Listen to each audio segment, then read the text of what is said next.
హరీష్ రావుకు SIT notice, tapping కేసులో విచారణకు హాజరు కావాలని ఆదేశం. ఇక్కడ చూడండి, హరీష్ రావుకు సిట్ నోటీస్. ఇక ఫోన్ ట్యాపింగ్ కేసులో హరీష్ రావుకు భారీ షాక్ అని చెప్పాలి. ఆయనకు నోటీసులు ఇచ్చింది. నిన్న మనం చూసారు కదా, సజ్జనార్ మీద కామెంట్ చేసిండు.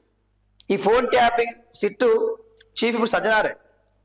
సో నిన్న మొన్న హరీష్ రావు కామెంట్ చేసిండు, సజ్జనార్ నువ్వు కాంగ్రెస్ కండవ కప్పుకో, కాంగ్రెస్ కార్యకర్తలా వ్యవహరించు అని చెప్పి కామెంట్ చేసింది కదా.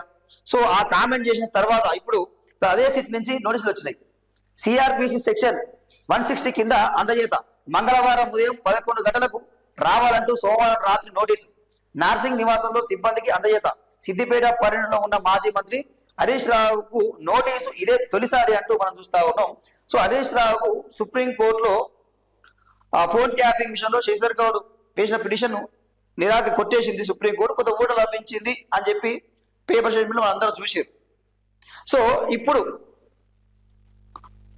సజ్జనార్ ఆయన టీం ఫోన్ ట్యాపింగ్ విషయంలో ఒక నోటీస్ పంపింది, నువ్వు రావాలి. ఎస్ఓబి ఎక్కడ పెట్టిర్రు, ఎవరు ఫోన్ ట్యాప్ చేసిర్రు, ఏ రాజకీయ నాయకులు ఫోన్ ట్యాప్ చేసిర్రు, దీని బాస్ ఎవరు, నువ్వు కేసీఆర్ చెప్తే చేసినావా, ఆ ఎట్లా తీసుకొచ్చినావు, ఆ మిషన్ ఎక్కడి నుంచి కొనుకొచ్చిర్రు, ఇవన్నీ కూడా ఎంక్వైరీ చేసే అవకాశం కనిపిస్తా ఉన్నది.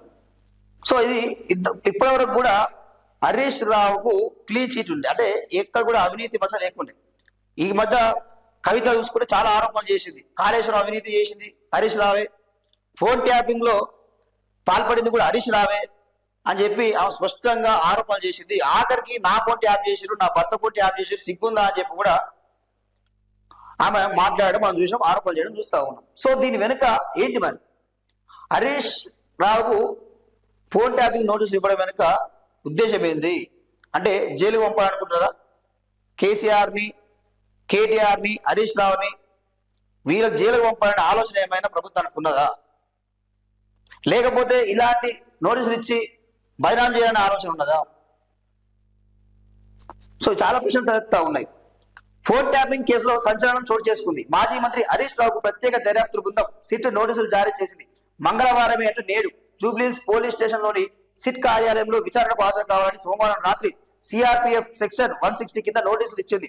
మంగళవారం ఉదయం 11 గంటలకు అధికారుల ఎదుట హాజరు కావాలని అందులో పేర్కొంది. జూబ్లీహిల్స్ ఏసీపీ పి వెంకటగిరి ఈ నోటీసులను జారీ చేశారు. 2024 మార్చి 10వ తేదీన నమోదైన case crime number 243/2024 IPC section 166, 409, 427, 201, 120 B read with 34 of 3 PDPP Act 1984 section 65, 66, 66 F of 1 of B of 2 and 70 of Information Technology Act కింద పంజాగుట్ట పోలీస్ స్టేషన్ లో నమోదైన కేసు తదుపరి విచారణలో భాగంగా ఈ నోటీసులు జారీ చేస్తున్నట్లు స్పష్టం చేశారంటూ మనం చేస్తా ఉన్నాం.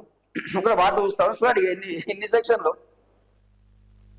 ఇక మొత్తం ఇక ఆయన మీద ఎక్కడైతే కేసు ఫైల్ అయినాయో అన్ని ఫైల్స్ ఇక తోడిరిగా బడి తీసిరిగా. సో తీసి మొత్తం కూడా అన్న సెక్షన్లు అన్ని పెట్టి కూడా సో ఇక ఎంక్వైరీ పిలుస్తా ఉన్నారు.